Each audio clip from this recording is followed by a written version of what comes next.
tamed animal, vis-a-vis on his own well-tamed self. The elephant called Dhanapalika, his temples running with sap and difficult to hold, does not eat a morsel when bound. The elephant longs for the elephant grove. If a man becomes fat and a great eater, if he is sleepy and rolls himself about, that fool, like a hog fed on wash, is born again and again. This mind of mine went formerly wandering about as it liked, as it listed, as it pleased, but I shall now hold it in thoroughly, as the rider who holds the hook holds in the furious elephant. Be not thoughtless, watch your thoughts, draw yourself out of the evil way, like an elephant sunk in mud. If a man find a prudent companion who walks with him, is wise and lives soberly, let him walk with him, overcoming all dangers, but considerate. If a man find no prudent companion who walks with him is wise and lives soberly, let him walk alone, like a king who has left his home and country behind, like an elephant in the forest. It is better to live alone. There is no companionship with a fool. Let a man walk alone, let him commit no sin, with few wishes, like an elephant in the forest. If an occasion arises, friends are pleasant. Enjoyment is pleasant, whatever be the cause. A good word is pleasant in the hour of day. Giving up on the brink is pleasant. Pleasant in the world is the state of a mother, pleasant the state of a father, pleasant the state of a samana, pleasant the state of a brahmana. Pleasant is virtue lasting in old age. Pleasant is a faith firmly rooted. Pleasant is attainment of intelligence. Pleasant is avoiding of sins. Chapter 24. Thirst. The thirst of a thoughtless man grows like a creeper. He runs from life to life, like a monkey seeking fruit in the forest. Whomsoever this fierce thirst overcomes, full of poison, in this world his sufferings will increase like the abounding banana grass. He who overcomes this fierce thirst, difficult to be conquered in this world, sufferings fall off from him, like water drops from a lotus leaf.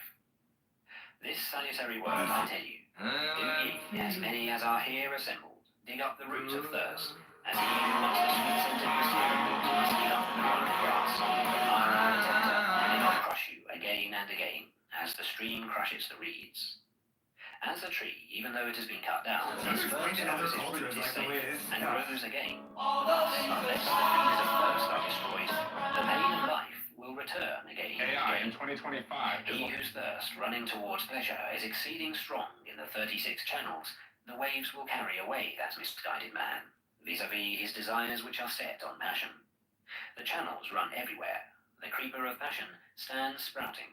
If you see the creeper springing up, cut its roots by means of knowledge. A creature's pleasures are extravagant and luxurious. Sunk in lust and looking for pleasure, men undergo, again and again, birth and decay. Men, driven on by thirst, run about like a snared hare, held in fetters and bonds. They undergo pain for a long time, again and again. Men driven on by thirst run about like a snared hare.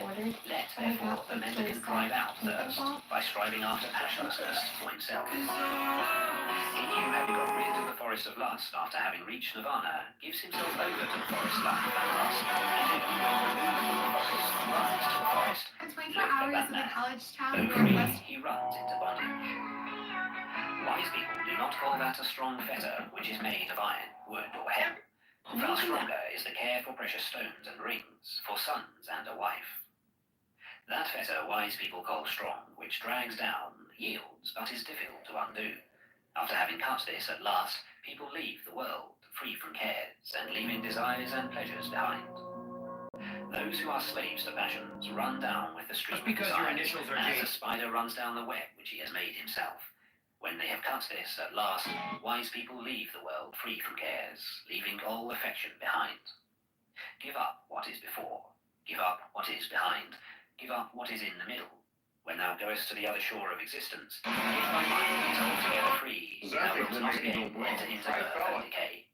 If a man is tossed about by doubts, full of strong passions, and yearning only for what is delightful, his thirst will grow more and more, and he will indeed make his fetters strong.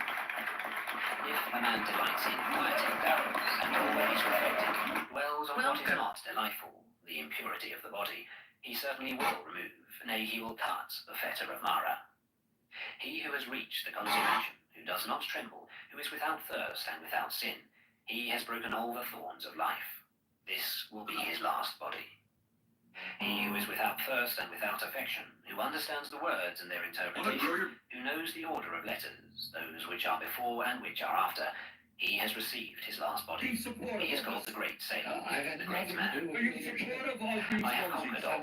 I know all. In all He's a supporter of these onesies. I have left all, and through the destruction of thirst, I am free. Having learnt myself, whom shall I teach? The gift of law exceeds all gifts. The sweetness of law exceeds all sweetness.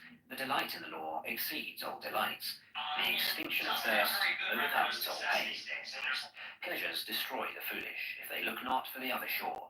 The foolish, by his thirst for pleasures, destroys himself, as if he were his own enemy. The fields are damaged by weeds. Mankind is damaged by passion. Therefore a gift bestowed on the passionless brings great reward. The fields are damaged by weeds. Mankind is damaged by hatred. Therefore a gift bestowed on those who do not hate brings great reward. The fields are damaged by weeds. Mankind is damaged by vanity. Therefore a gift bestowed on those who are free from vanity brings great reward. The fields are damaged by weeds. Mankind is damaged by lust. Therefore a gift bestowed on those who are free from lust brings great reward. Doesn't have very good record of success these days, and there's like structural incentives Chapter 25. to make it that way. Conviction, No fault mendicant. divorce, being I Restraint will in the know eye is actual. good. Good is restraint in the ear. In the nose, restraint is good. Good is restraint in the tongue. In the body, restraint is good. Good is restraint in speech. In thought, restraint is good. Good is restraint in all things. And Carolyn had a lot of Restraint in all folks, things a lot of is young free people. from pain. He who controls his hand, he who controls his feet, he who Our controls data his from the speech, CDC, he who is well Yeah. controlled, The he who collective. delights inwardly, who is collected, who is solitary and content, him they call Bhikshu. The Bhikshu who controls his mouth, who speaks wisely and calmly, who teaches the meaning and the law, his word is sweet. He who dwells in the law, delights in the law, is intentionally meditates on the putting law, false follows the information law. into the That public Bhikshu sphere will never and fall away creating from the true public law. discourse. Let him not despise what he has received, nor ever envy others. A mendicant who envies others does not obtain peace of mind. terrifying video of a A shootout Bhikshu between a who homeowner only and a receives little intruder. does Two not intruders despise case what a he has house in received. the dead of Even the night. gods They will break praise in the him kitchen if his window life is and pure, begin and if he is not ransacking the suffering. house. Then they come He upon who a never tenant, identifies he's himself with asleep. name and The form, suspect and does orders not him to grieve get over off what the is no couch more, at he is gunpoint. indeed The a homeowner is Bhikshu. awakened by the The commotion Bhikshu and who grabs acts his with gun. kindness, who His is calm girlfriend and is still doctrine of asleep Buddha, next to will him. reach the quiet Suddenly, place, all nirvana, hell cessation of natural breaks loose. desires and happiness. It's a O wild Bhikshu, empty shootout. this load. If emptied, it will go The quickly. homeowner and Having cut off girlfriend passion are and both hatred, dead. thou You wilt can hear go to him nirvana. screaming in pain. Cut off the five senses. The Leave the suspect was five. also Rise taken above the the wild five. A exchange, Bhikshu who has stumbling out of the escaped from house the five fetters, as he he is crawls called to make his Bhaktana, getaway in Dearborn safe Heights, from the Michigan. It was really terrifying. Meditate, O We Bhikshu, spoke to and the be brave not homeowner, heedless. Benjamin Do not Nevers, direct thy today. thought to what This gives guy pleasure, who that thou shot mayest you, not what was fall he by after? heedlessness, I have to really swallow couldn't the tell iron you. bowl, Maybe they were hell, scoping the and that house thou mayest not out. cry I out was on when burning. vacation and just, This is you know, pain. thought I wouldn't be home. Without knowledge there is no meditation. Without Let's meditation have one man there in is no custody. knowledge. They're looking for the He second who has one. knowledge and meditation is near unto nirvana. A Bhikshu who has entered his empty house and whose mind is tranquil feels a more than human delight when he sees the law clearly. As soon as he has considered the origin and destruction of the elements of the body, he finds happiness and joy which belong to those who know the immortal nirvana. And this is the beginning here for a wise Bhikshu. Watchfulness over the senses, contentedness, restraint under the law, keep noble friends whose life is pure and who are not slothful. Let him live in charity, let him be perfect in his duties, then in the fullness of the light he will make an end of suffering. As the Vasika plant sheds its withered flowers, men should shed passion and hatred, O ye Bhikshus. The Bhikshu whose body and tongue and mind are quieted, who is collected and has rejected the baits of the world, he is called quiet. Rouse thyself by thyself, examine thyself by thyself. Thus, self-protected and attentive, wilt thou live happily, O Bhikshu. For self is the lord of self. Self is the refuge of self. Therefore curb thyself, as the merchant curbs the good horse. The Bhikshu, full of delight, who is calm in the doctrine of Buddha, will reach the quiet place, nirvana, cessation of natural desires and happiness. He who, even as a young Bhikshu, applies himself to the doctrine of Buddha, brightens up this world, like the moon when free from clouds.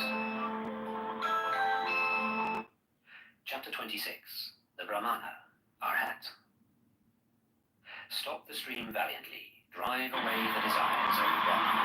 When you have understood the destruction of all that was made, you will understand that which was not made. If the Brahmana has reached the other shore in both laws, in restraint and contemplation, all bonds vanish from him who has attained Yes, some. now. He for whom there is neither this shore, that shore, nor both. Now let's turn back to The fearless and unshackled, I call indeed a Brahmana. He who is thoughtful, blameless, settled, dutiful, without passions, and who has attained the highest end, him I call indeed the Brahmana. The sun is bright by day, the moon shines by night. The warrior is bright in his armor, the Brahmana is bright in his meditation. But Buddha, the awakened, is bright with splendor day and night. Because a man is red real, therefore he is called Brahmana. Because he walks quietly, therefore he is called Samana. Because he has sent away his own impurities, therefore he is called Brahmana. No one should attack the Brahmana, but no Brahmana, if attacked, should let himself fly at his aggressor. Woe to him who strikes a Brahmana, more woe to him who flies at his aggressor. It advantages a Brahmana not a little if he holds his mind back from the pleasures of life. When all wish to injure has vanished, pain will cease. Him I call indeed a Brahmana who does not offend by body, word, or thought, and is controlled on these 3 points. After a man has once understood the law as taught by the well-awakened Buddha, let him worship it carefully, as the Brahmana worships the sacrificial fire. A man does not become a Brahmana by his plaited hair, by his family, or by birth. In whom there is truth and righteousness, he is blessed, he is a Brahmana. What is the use of plaited hair, O fool? What of the raiment of goatskins? Within thee there is ravening, but the outside thou makest clean. The man who wears dirty raiments, who is emaciated and covered with veins, who lives alone in the forest and meditates, him I call indeed a Brahmana. I do not call the man a Brahmana because of his origin or of his mother. He is indeed arrogant and he is wealthy, but the poor, who is free from all attachments, him I call indeed a Brahmana. Him I call indeed a Brahmana who has cut all fetters, who never trembles, is independent and unshackled. Him I call indeed a Brahmana who has cut the strap and the thong, the chain with all that pertains to it, who has burst the bar and is awakened. Him I call indeed a Brahmana who, though he has committed no offence, endures reproach, bonds and stripes, who has endurance for his force and strength for his army. Him I call indeed a Brahmana who is free from anger, dutiful, virtuous, without appetite, who is subdued and has received his last body. Him I call indeed a Brahmana who does not cling to pleasures, like water on a lotus leaf, like a mustard seed on the point of a needle. Him I call indeed a Brahmana who, even though he knows the end of his suffering, has put down his burden and is unshackled. Him I call indeed a Brahmana whose knowledge is deep, who possesses wisdom, who knows the right way and the wrong, and has attained the highest end. Him I call indeed a Brahmana who keeps aloof both from laymen and from mendicants, who frequents no houses and has but few desires. Him I call indeed a Brahmana who finds no fault with other beings, whether feeble or strong, who does not kill nor cause slaughter. Him I call indeed a Brahmana from whom anger and hatred, pride and envy have dropped like a mustard seed from the plant. Him I call indeed a Brahmana who utters true speech, instructive and free from harshness, so that he offends no one. Him I call indeed a Brahmana who takes nothing in the world that is not given to him, be it long or short, small or large, good or bad. Him I call indeed a Brahmana who fosters no desires for this world or for the next, has no inclinations, and is unshackled. Him I call indeed a Brahmana who has no interest, and when he has understood the truth, does not say, how, and who has reached the depth of the immortal. Him I call indeed a Brahmana, So who in this world is above is good where and the devil evil, lives. above the bondage of both, free from grief White and sin, and from Like impurity. windows. Him I call indeed a Brahmana, So who this is bright like the building moon, is pure, where the devil serene, lives. undisturbed, believe me? and in whom all It's a gaiety black is extinct. Good Him I call looks. indeed a Brahmana, who has traversed this I'm miry road, good. the I want to impassable get a world and its tattoo of fancy, his who has gone through and autograph on reached my the hand. other shore, and is thoughtful, I'm dead serious. guileless, It's free from trust me, I doubts, really free do. from attachment, and content. Him I call indeed a Brahmana, who in this world, leaving all desires, travels about without a home, and in whom all concupiscence is extinct. Him I call indeed a Brahmana, who, leaving all longings, travels about without a home, and in whom all covetousness is extinct. Him I call indeed a Brahmana, who, after leaving all bondage to men, has risen above all bondage to the gods, and is free from all and every bondage. Him I call indeed a Brahmana, who has left what gives pleasure and what gives pain, who has gone and free from all germs of running life, the hero who has conquered all the worlds. Him I call indeed a Brahmana, who knows the destruction and return he is everywhere, who is free from bondage, well-fed and awakened. Him I call indeed a Brahmana, whose path the gods do not know, nor spirits nor men, whose passions are his, who is an Arhat. Him I call indeed a Ramana, who calls nothing his own, whether it be before, behind, or between, who is more and free from the life of the world. Him I call indeed a Ramana, the man, the noble, the hero, the great sage, the conqueror, the impartial, the accomplished, the awakened. Him I call indeed a Ramana, who knows his former abodes, who sees heaven and hell, has reached the end of births, is perfect in knowledge, a sage, and whose perfections are perfect.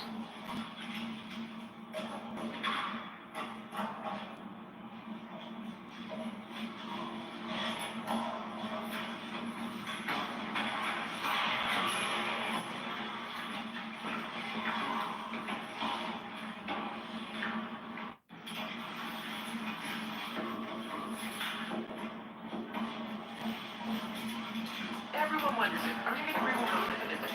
In one of WGU, in fact, in the 2022 Harris poll, 99% of employers said WGU grads meet or exceed expectations. Employers respect WGU degrees. Learn more at WGU.edu. Family says 28-year-old Chelsea. Book 3, Chapter 1, of Personal Adornment. Once, when he was visited by a young student of rhetoric whose hair was somewhat too elaborately dressed, and whose attire in general was highly embellished, Epictetus said, "Tell me if you do not think that some dogs are beautiful, and some horses, and so every other creature." "I do," said the young man. "Is not the same true also of men? Some of them are handsome, and some ugly." "Of course." "Do we then, on the same grounds, pronounce each of these creatures in its own kind beautiful, or do we pronounce each beautiful on special grounds? I shall show you what I mean. Since we see that a dog is born to do one thing, and a horse another, and, if you will, a nightingale for something else, in general it would not be unreasonable for one to declare that each of them was beautiful precisely when it achieved supreme excellence in terms of its own nature, and since each has a different nature, each one of them, I think, is beautiful in a different fashion. Is that not so?" He agreed. "Does it not follow, then, that precisely what makes a dog beautiful makes a horse ugly, and precisely what makes a horse beautiful makes a dog ugly, if, that is, their natures are different?" "So it appears."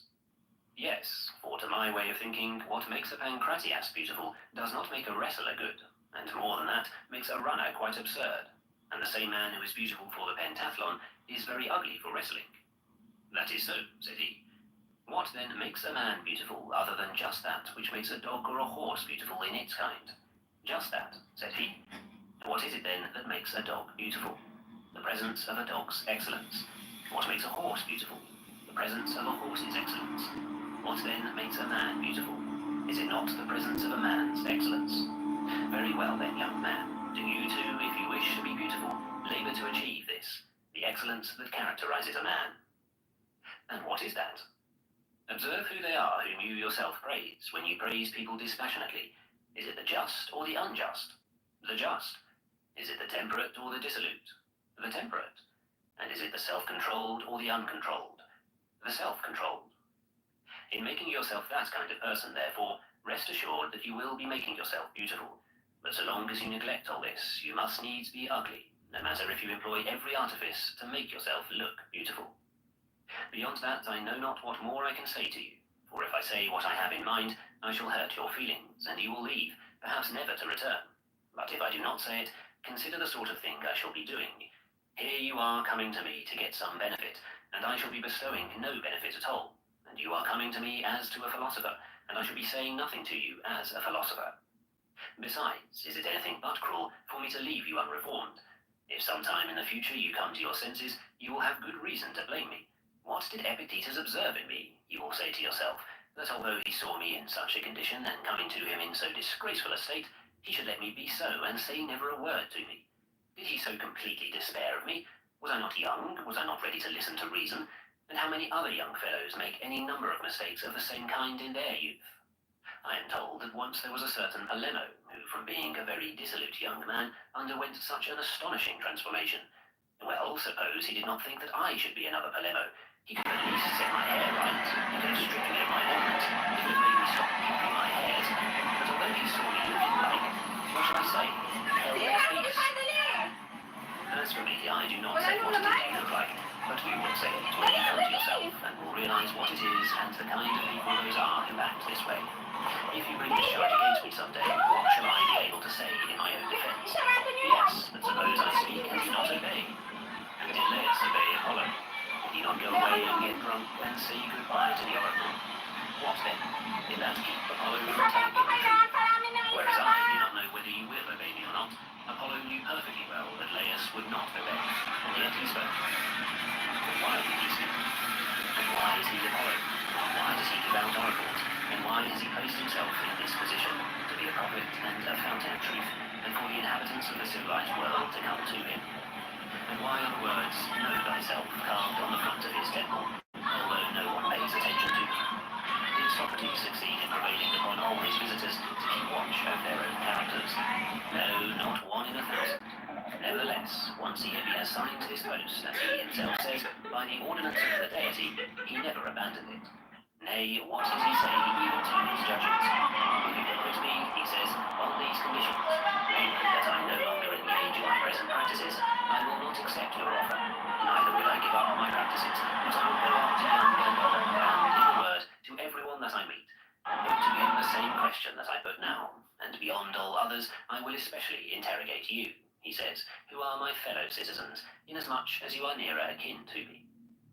Are you so inquisitive, O Socrates, and meddlesome, and why do you care what we are about? Why, what is that you are saying? You are my partner and kinsman, and yet you neglect yourself and provide the state with a bad citizen, and your kin with a bad kinsman, and your neighbors with a bad neighbor. Well, who are you? Here is a simple thing to say, I am he who must She seek says it's state due to interest her in men. size.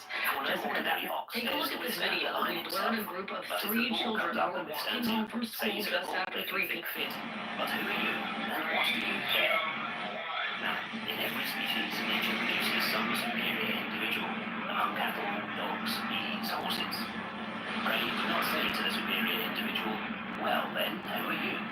Or if you do, it will get a voice from somewhere and reply to you, I am the same sort of thing as red in metal. Do not expect me to resemble the rest, and do not blame my nature because it has made me different from the rest. What follows? Am I that kind of person? Impossible.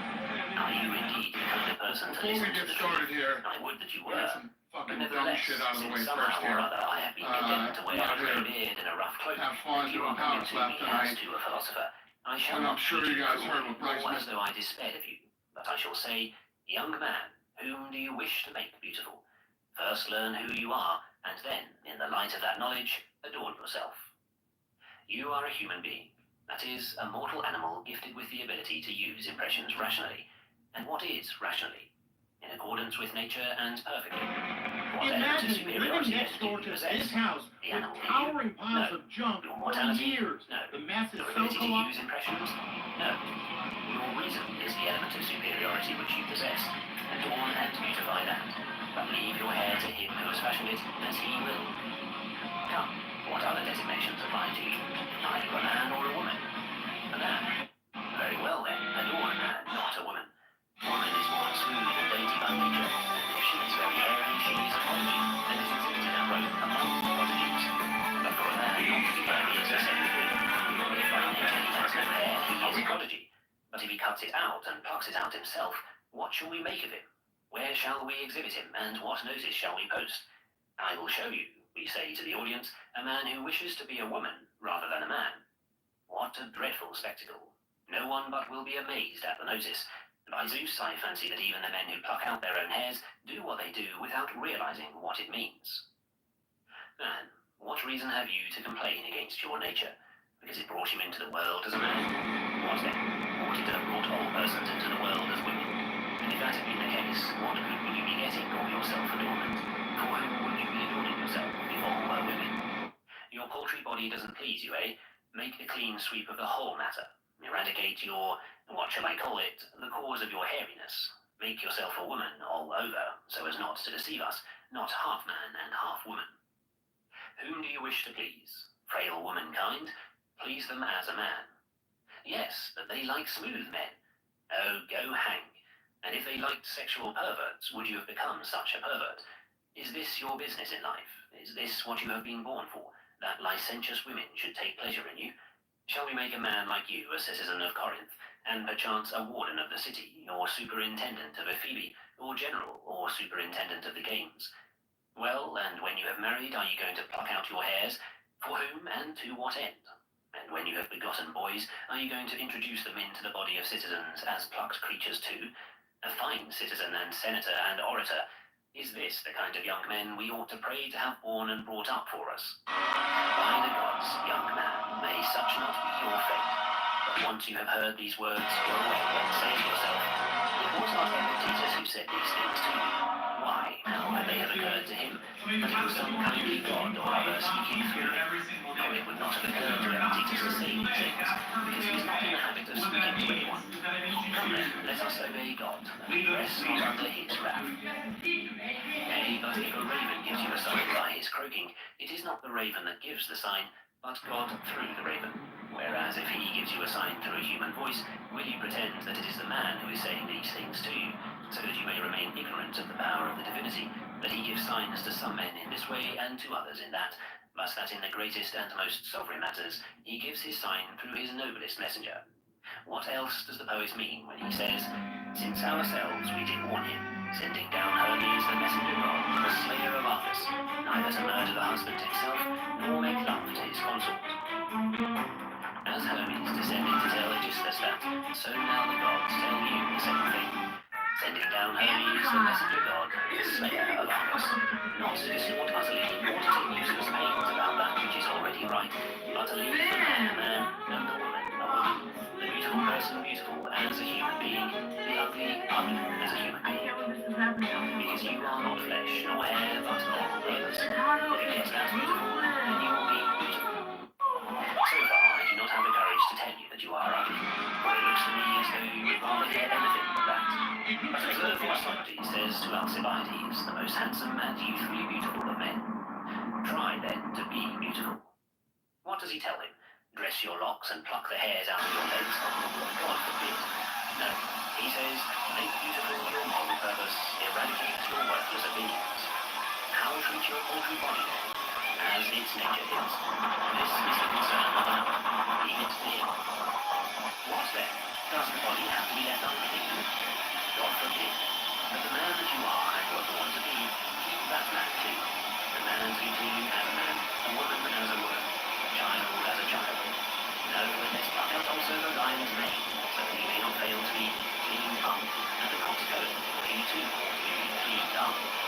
Clean, yes, but clean as a cock, with the other clean as a lion, and the hunting dog clean as a hunting dog. Chapter 2. The fields of study in which the man who expects to be progress will have to go under training, and then you neglect what is most important. There are three fields of study in which the man who is going to be good and excellent must first learn training. The first has to do with desires and aversions, that he may never fail to get what he desires, nor fall into what he avoids. The second with cases of choice and of refusal, and in general with duty, that he may act in an orderly fashion, upon good reasons, and not carelessly. The third with the avoidance of error and rashness of judgment, and in general about cases of assent. Among these, the most important and especially pressing is that which has to do with the stronger emotions.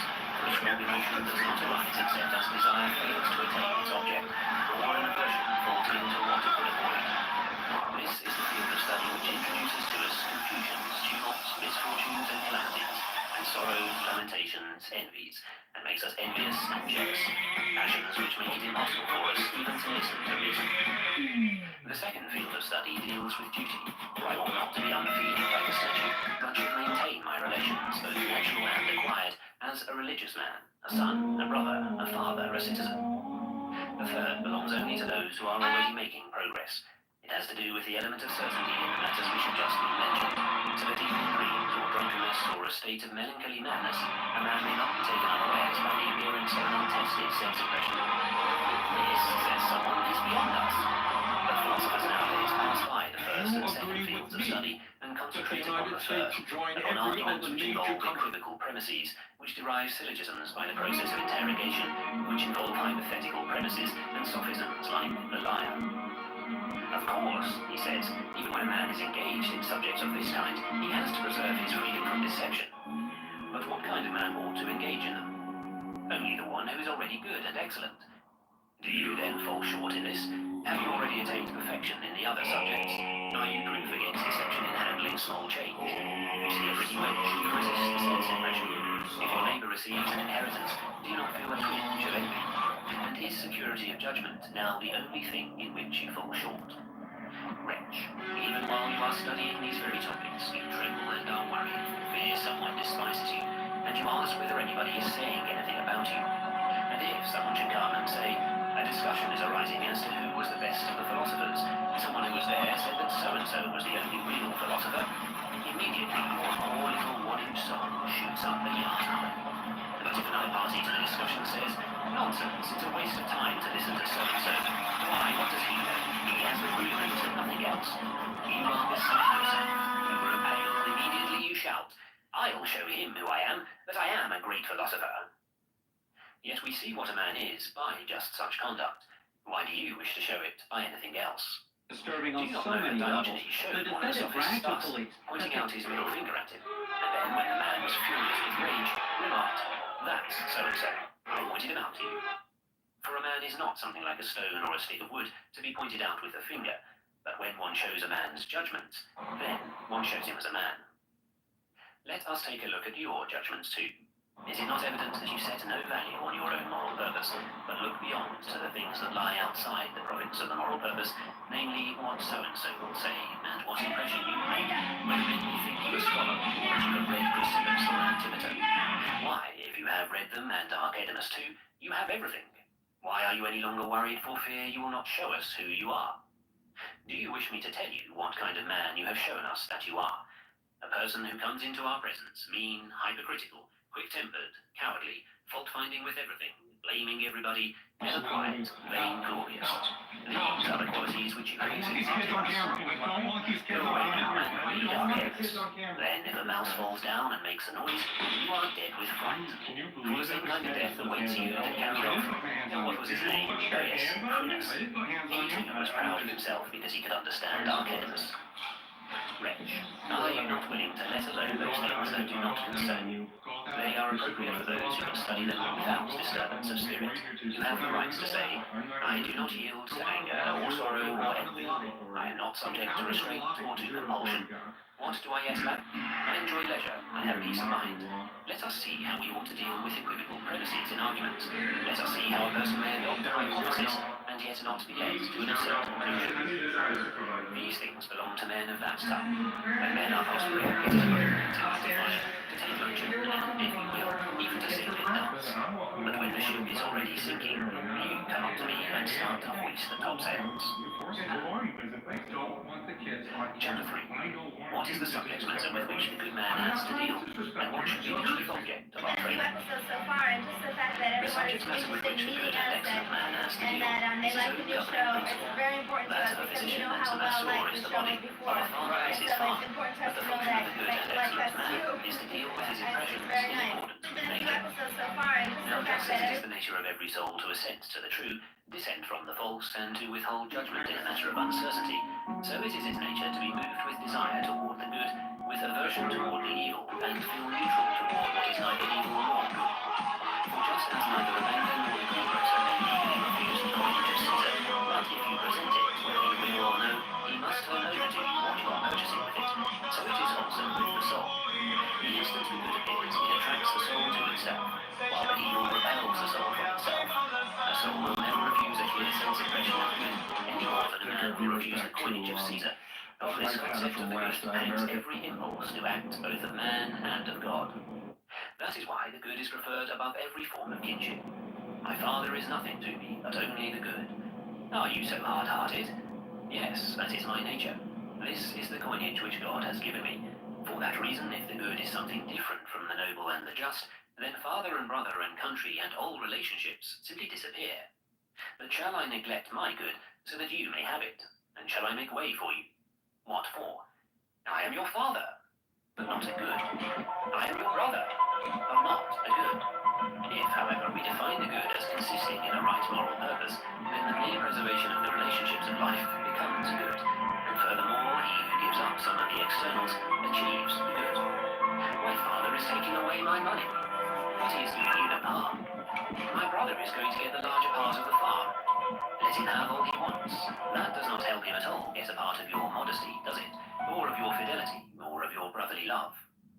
Why, from a possession of this kind, who can eject you? Not even Zeus.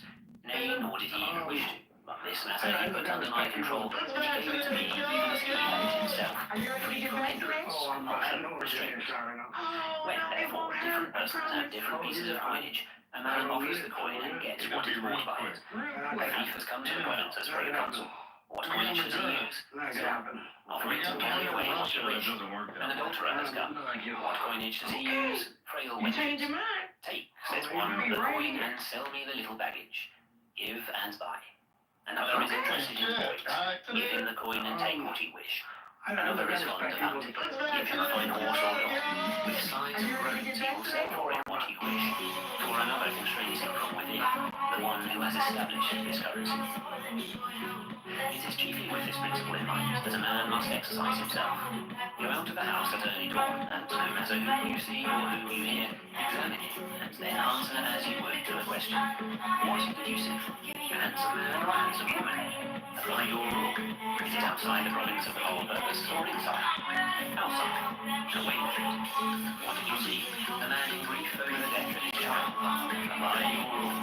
Death lies outside the province of the moral purpose. Out of the way with it. Is it a consort meeting? Apply your rule. What sort of thing is a consortship?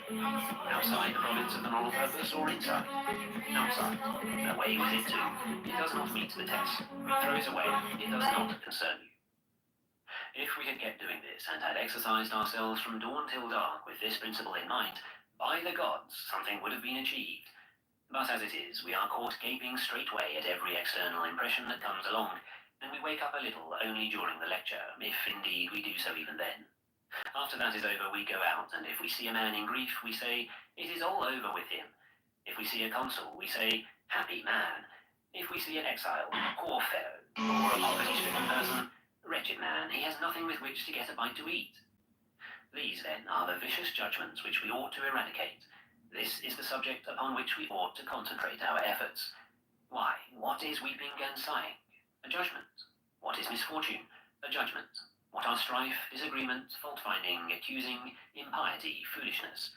They are all judgments, and that too, judgments about things that lie outside the province of moral purpose, assumed to be good or evil. Let a man but transfer his judgments to matters that lie within the province of the moral purpose, and I guarantee that he will be steadfast, whatever be the state of things about him. The soul is something like a bowl of water, and the external impression something like the ray of light that falls upon the water. Now, when the water is disturbed, it looks as though the ray of light is disturbed too, but it is not disturbed. And so, therefore, when a man has an attack of vertigo, it is not the arts and the virtues that are thrown into confusion, but the spirit in which they exist. And when this grows steady again, so do they too. Chapter 4. To the man who took sides in an undignified manner while in a theatre. The procurator of Epirus took the side of a comic actor in a somewhat undignified manner, and was reviled by the people for doing so.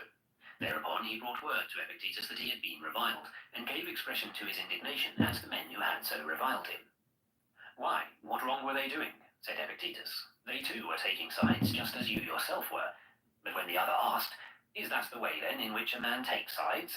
He replied, yes, they saw you, the governor, the friend and procurator of Caesar, taking sides in this way, and weren't they likely to take sides themselves in the same way? Why, if people should not take sides in this way, you had better not do so yourself. But if they should, why are you angry if they imitated you? For whom have the people to imitate but you, their superior? Whom do they look to but you when they go to the theatres? See, says one of them, how the procurator of Caesar acts in the theatre. He shouts. Very well, I'll shout too. He jumps up and down. I'll jump up and down too. His clack of slaves sit in different parts of the house and shout, whereas I haven't any slaves. Very well, I'll shout as loud as I can to make up for all of them. You ought to know then that when you enter the theatre, you enter as a standard of behaviour and as an example to the rest, showing them how they ought to act in the theatre. Why then did they revile you? Because every man hates what stands in his way. They wanted so-and-so to get the crown, while you wanted the other man to get it. They were standing in your way and you in theirs. You turned out to be the stronger. They did what they could and reviled what was standing in their way. What then do you wish? That you should be able to do what you wish, but that they should not even say what they wish? And what is there surprising in all that? Don't the farmers revile Zeus when he stands in their way? Don't the sailors revile Zeus? Do men ever stop reviling Caesar? What then? Doesn't Zeus know about it? Isn't Caesar informed of what is said? What then does he do? He knows that if he punishes all who revile him, he will have no one left to rule over. What then? Ought you upon entering the theatre to say, "Come, let's see that Sophron gets the crown," and not rather, "Come, let me in this subject matter maintain my moral purpose in accord with nature. No one is dearer to me than myself. It is absurd, therefore, for me to let myself be hurt in order that another man may win a victory as a comic actor. Whom then do I wish to win the victory? The victor. And so the one whom I wish to win the victory will always win it. But I wish Sophron to get the crown. Stage as many contests as you will in your own house, and proclaim him victor in the Nemean, Pythian, Isthmian, and Olympic games. But out in public, do not arrogate yourself more than your due, and do not filch away a public privilege. Otherwise, you must put up with being reviled, because when you do the same things that the people do, you are putting yourself on their level. Chapter 5. To those who leave school because of illness. I am ill here, says one of the students, and want to go back home. What, were you free from illness at home? Do you not raise the question whether you are doing here any of the things that have a bearing upon your moral purpose, so that it shall be improved? For if you are not accomplishing anything, it was no use for you to have come in the first place. Go back and tend to your affairs at home, for if your governing principle cannot be brought into conformity with nature, no doubt your paltry piece of land can be made to conform with it. You will increase the amount of your small change, you will care for your father in his old age, you will walk up and down in the markets, you will hold office, a poor wretch yourself, you will do wretchedly whatever comes next. But if you understand yourself, namely that you are putting away certain bad judgments and taking on others in their place, and that you have transferred your status from what lies outside the province of the moral purpose to what lies inside the same, and if you ever say, "Alas, you are speaking not for your father's sake or for your brother's sake, but for my own sake," then why take account of illness any longer? Do you not know that disease and death needs must overtake us no matter what we are doing? They overtake the farmer at his work in the fields, the sailor on the sea. What do you wish to be doing when it overtakes you? For no matter what you do, you will have to be overtaken by death. If you have anything better to be doing when you are so overtaken, get to work on that. As for me, I would fain that death overtook me, occupied with nothing but my own moral purpose, trying to make it tranquil, unhampered, unconstrained, free. This is what I wish to be engaged in when death finds me, so that I may be able to say to God, "Have I in any respect transgressed thy commands? Have I in any respect misused the resources which thou gavest me, or used my senses to no purpose, or my preconceptions? Have I ever found any fault with thee? Have I blamed thy governance at all? I fell sick when it was thy will, so did other men, but I willingly. I became poor, it being thy will, but with joy. I have held no office because thou didst not will it, and I never set my heart upon office. Hast thou ever seen me for that reason greatly dejected? Have I not ever come before thee with a radiant countenance, ready for any injunctions or orders thou mightest give? And now it is thy will that I leave this festival. I go. I am full of gratitude to thee that thou hast deemed me worthy to take part in this festival with thee, and to see thy works, and to understand thy governance. Be this my thought, this my writing, this my reading, when death comes upon me. But my mother will not hold my head in her arms when I am ill. Very well. Go back to your mother. You are just the sort of person that deserves to have his head held in somebody's arms when he is ill. But at home I used to have a nice bed to lie on. Go back to your bed. Without doubt you deserve to lie on such a fine bed even when you are well. Pray then, do not lose by staying here what you can do there. But what does Socrates say? As one man rejoices, remarks he, in improving his own farm, and another his own horse, so I rejoice day by day in following the course of my own improvement. In what respect? In little philosophic phrases? Man, hold your tongue. In little philosophic theories, then? What are you doing? Well, I don't see anything else that the philosophers spend their time on. Is it nothing in your eyes never to bring accusation against anyone, be it God or man, never to blame anyone, always to wear the same expression on one's face, whether one is coming out or going in? These are the things which Socrates knew, and yet he never said that he either knew or taught anything. But if someone called for little philosophic phrases or theories, he used to take them over to Protagoras or Hippias. It was just as though someone had come to him for fresh vegetables, and he would have taken them over to the market gardener. Who then among you makes this purpose of Socrates the purpose of his own life? Why, if you did, you would have been glad even to be ill, and to go hungry, and to die. If any one of you was ever in love with a pretty wench, he knows that what I say is true. Chapter 6. Some Scattered Sayings. When someone asked how it was that, despite the greater amount of work which was done nowadays in logic, there was more progress made in former times, Epictetus replied, "On what has labour been expended in our time, and in what was the progress greater in those days? For in that upon which labour has been expended in our time, progress also will be found in our time. The fact is that in our time labour has been expended upon the solution of syllogisms, and there is progress along that line. But in the early days, not only had labour been expended upon maintaining the governing principle in a state of accord with nature, but there was also progress along that line. Do not, therefore, substitute one thing for the other, and do not expect, when you devote labour to one thing, to be making progress in another. But see whether any one of us who is devoting himself to keeping in a state of conformity with nature, and spending his life so, fails to make progress, for you will find that there is none of whom that is true. The good man is invincible, naturally, for he enters no contest where he is not superior.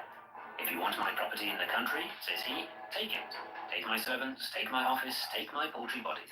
But you will not make my desire fail to get what I will, nor my aversion fall into what I would avoid. This is the only contest into which a good man enters, one, namely, that is concerned with the things which belong in the province of the moral purpose. How then can he help but be invincible? When someone asked him what general perception was, he replied, just as a sense of hearing which distinguishes merely between sounds would be called general, but that which distinguishes between tones is no longer general but technical, so there are certain things which those men who are not altogether perverted see by virtue of their general faculties.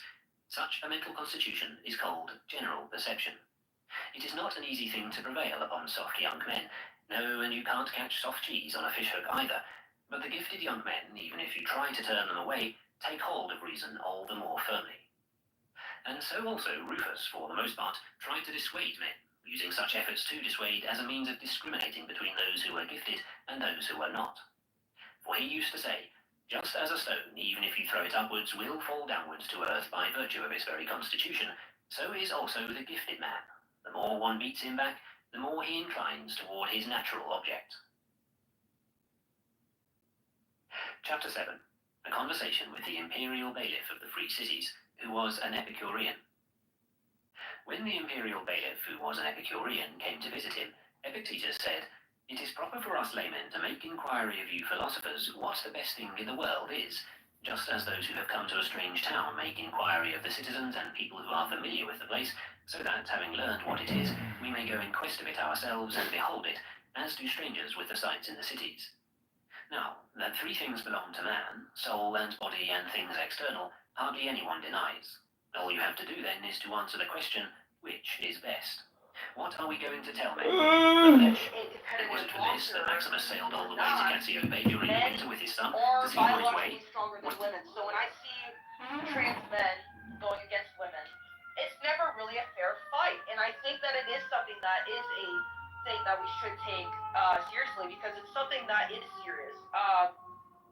I think trans people in sports, I think they should have their own competitive leagues that they can participate in, because although they probably shouldn't wrestle, let's just say trans man wrestling a woman, that probably shouldn't be happening. But I think that they should have their own, way of participation in sports, because I don't think they should be denied of it. But I think that when we're talking about Okay, is it right to have a biological male who identifies as a female going against a female? No, I don't think it is right. But that's just my viewpoint on it. Is Marshall a biological male? Thanks for sharing it. Hey, we got a cue here. You got a cue. There's a cue. Pardon me. There's a cue. So do you think when a female wrestler... Adrian is next. Shut up, Scott. Adrian, go ahead. Wait, no. I want to hear Scott's question. What's up, Scott? When you come up on the mat, you guys shake hands or whatever, do you feel like you can say, hey, no matter what happens, you want to hang out after this? Christian, can I step in and say something for a moment? You know what? You may, and I don't know why I'm super on, but you know what? Go ahead, Rabbi. Thank you. Adrian is gonna hypnotize you. All language, all communications hypnosis. And there's powerful meditation at play. And we just have to be careful because Adrian has powerful hypnosis. Hold on, give me 1 second. That was a powerful hypnotic statement, Rabbi. I was just wondering, like, are Republicans supposed to be manly and Democrats supposed to be feminine? Because if that's true, Marshall's definitely a trans Republican. Listen, Adrian, before you answer your question, Scott, to answer your question, no, I do not. You know, if I'm going to be fair, seems like an inappropriate question to go up to the max, be like, you know, I mean, I know we're like, go hand-to-hand combat here, but like, you know, you're super cute. No, that's not what I do when I go up to the mat. It's not yet, Christian. It's crazy. Hey, you could say to her, hey, look, after this, I could... Is that what you would do, Scott? That's what Scott would do because it is my favorite excuse to touch a woman. Hey, Christian, did you know Scott was the president of his high school? My seated 5. Oh, God. Does that surprise you or not at all? No, it doesn't. Scott's actually very, very smart. I achieve yeah. You know, and Scott, listen, I think the reason why... That's what it's like to have a Jewish mother, Scott. The reason why you probably brought that up is because due to the fact that it's an excuse to touch a woman, you're able to, make your first move, you know what I'm saying, on the mat, preferably over gathering up the courage to go up to a woman and say, like, hey, try to go out. Well, it's not a sexualized activity. So mature people like you don't have to ask a question like that. Exactly. You understand context. I know. Like, do you ever hear grown men say, oh my God, I can't say if somebody has a cute dress on. I might get canceled. As if, Christian, that would happen. It's preposterous. No, but on the top of the wrestling, Scott, no, I do not. Maybe that's something you can try. I mean, there's probably competitive wrestling leagues, co-ed wrestling leagues. I don't know. You can try. I'm actually going out with a woman tomorrow night, and she's a believer in the Lord Jesus Christ. Which usually I don't date Christians. Usually I'm dealing with like atheists or Jews or. She's a believer. Wow, Scott, that's super rare considering that there's 3 billion Christians across the world. Wow, Scott, that's really going out. Hold on, Dave. Standing ovation for Scott, just real quick. I'm sorry, but I agree. Christians coming in hot, too. I can tell you for sure there's only one person, and there's no app in our whole world who can say that. Hold on, and I'll do it. And now there's two. You did it. You definitely did that, and I appreciate the correction. Thank you. My father's the other one. you talking to me or Scott? I'm talking to you, Christian, but I thought shop with those 2 women at one. I feel honored. She did see that, yeah. I feel so honored that I can be the second person to do so. I'm shocked Scott has made the list. Christian, may I step in for a minute one more time? You know what, Rabbi? I think you may. Thank you, Christian. I just want to step in and clear my name. Alex accused me of being on mushrooms. It's been a long day. I finished an 8-hour shift as a renowned author and a scholar and philosopher. I just get into.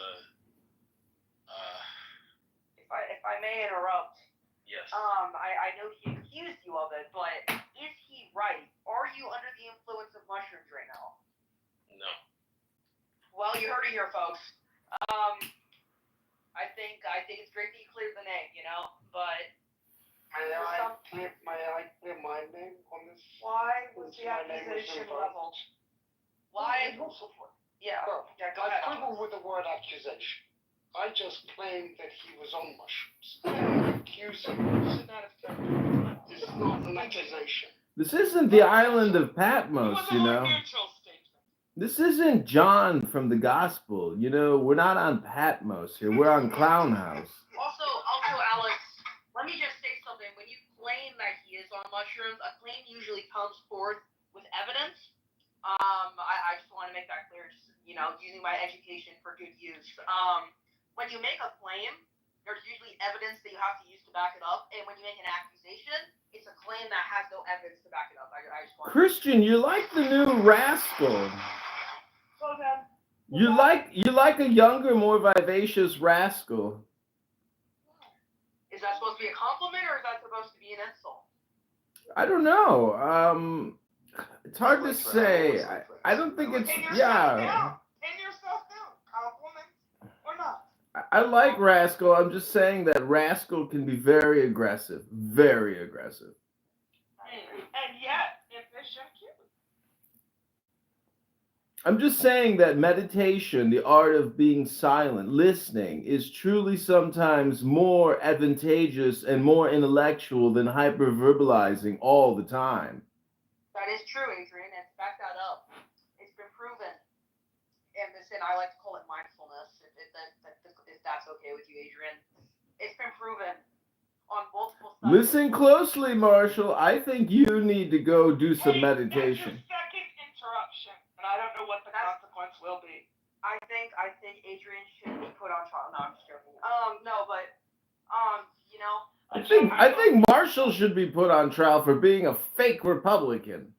Wait, Adrian, but listen, just hear me out here. I think. What was I saying, Jane? Remind me. You were talking about meditation and mindfulness. Because So you're embodying the exact point.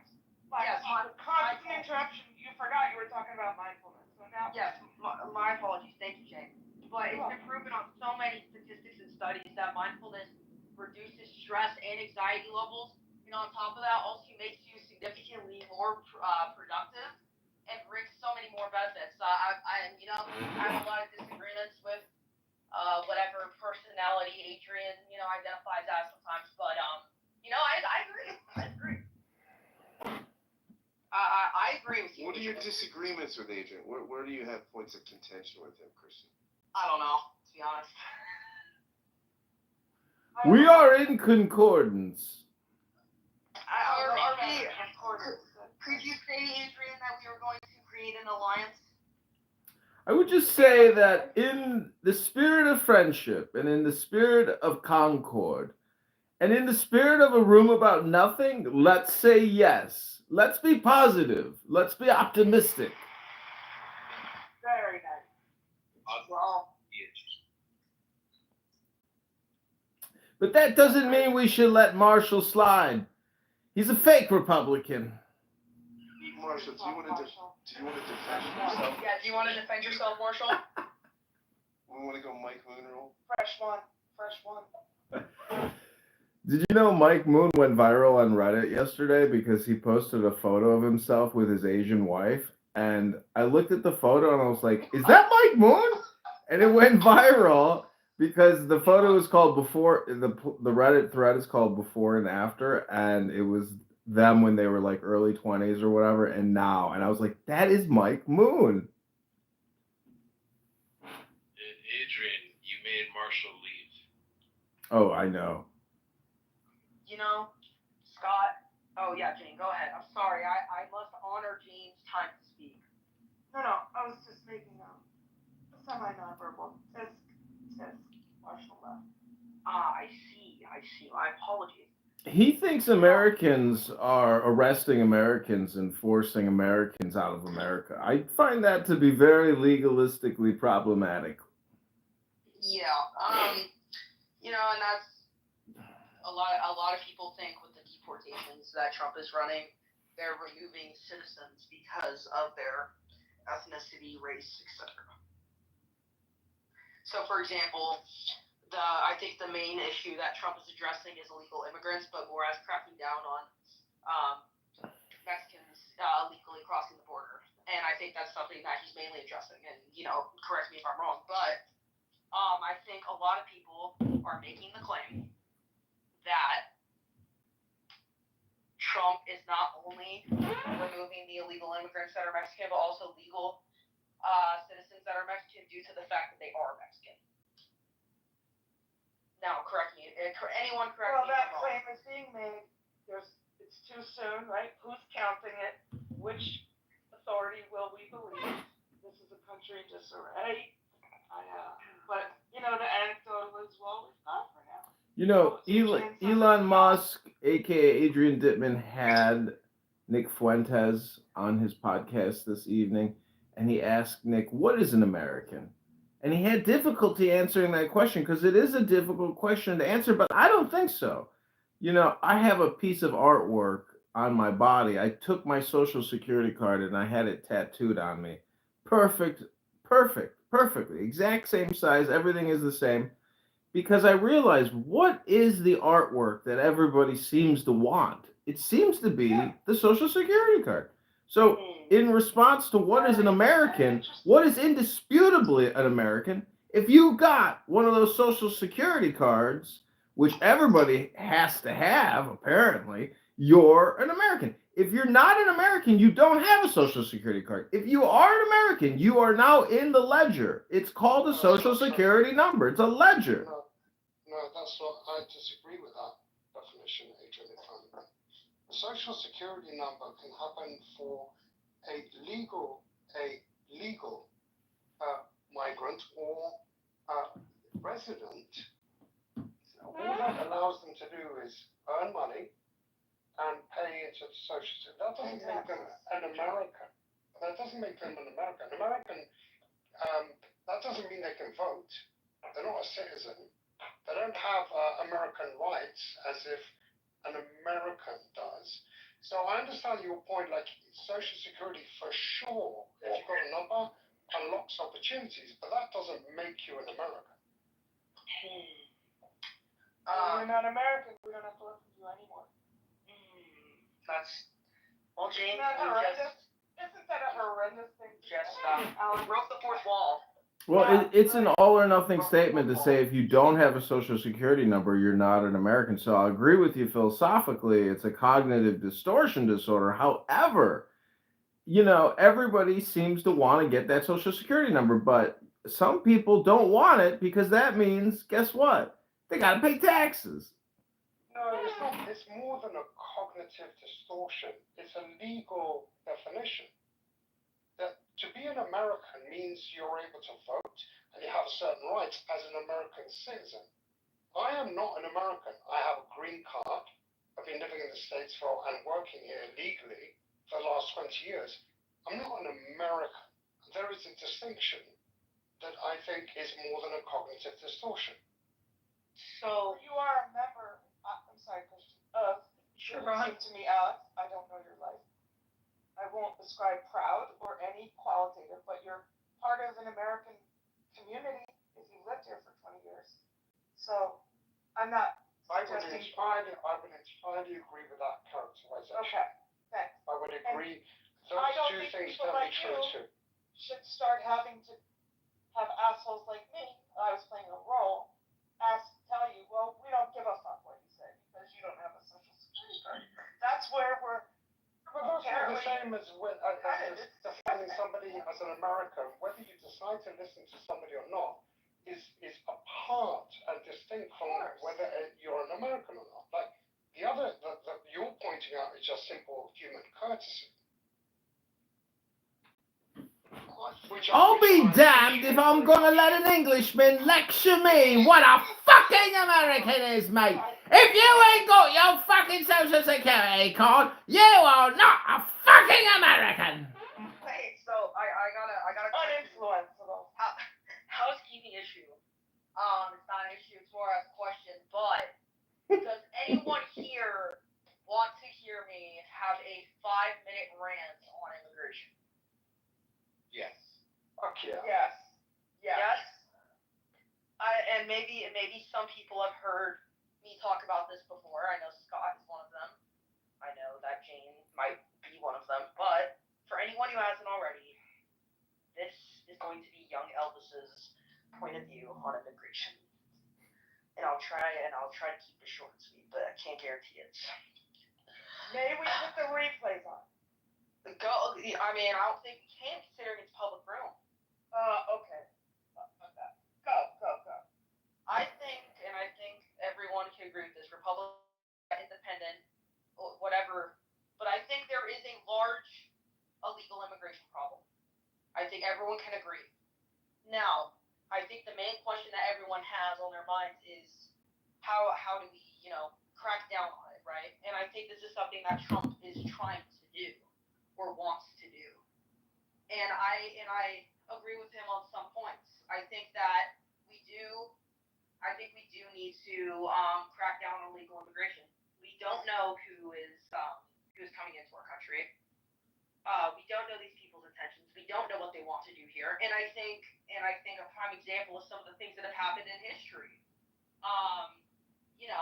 The terrorist attacks of this year, stuff like that. I think has brought large concerns about illegal immigration and how some of these people come into our country and stuff like that. I think we do need to crack down on it because illegal immigration is a problem.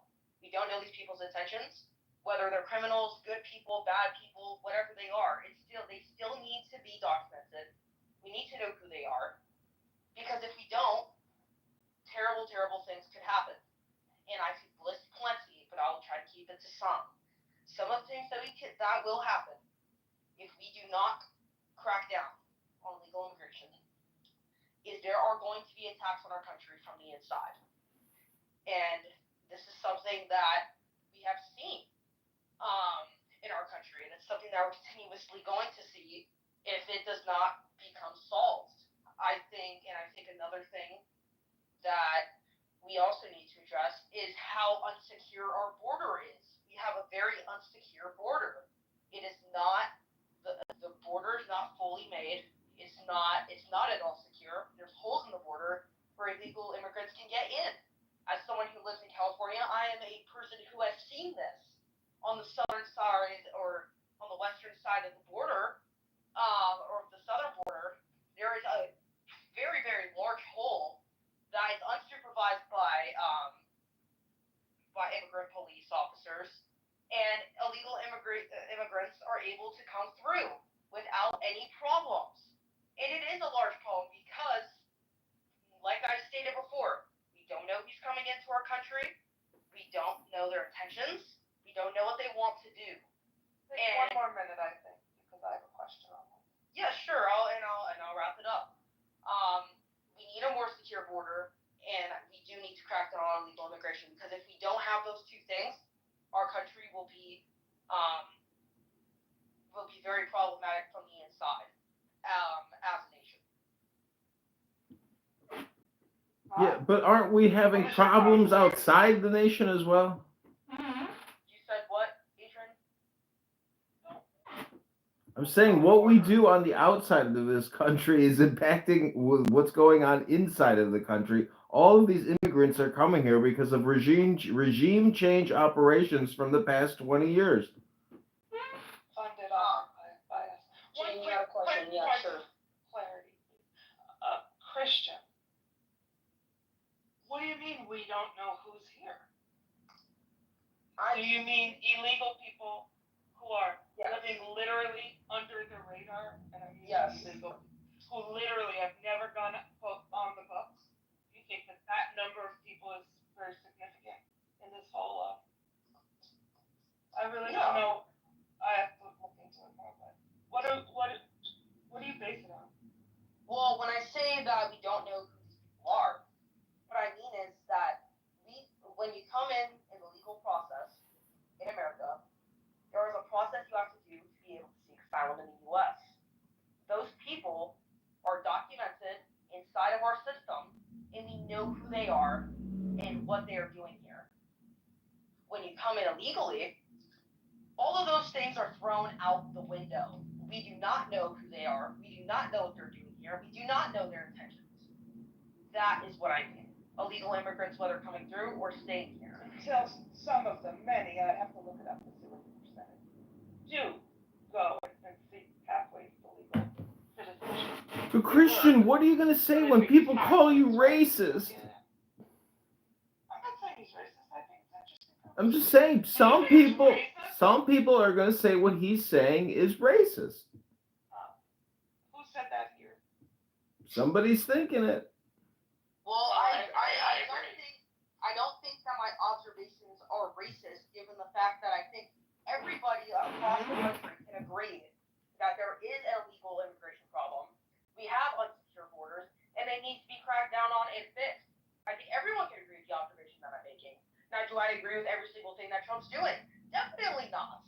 But do I think that the idea of creating a more secure borders and cracking down on the illegal immigration problem is correct? Yes, I do.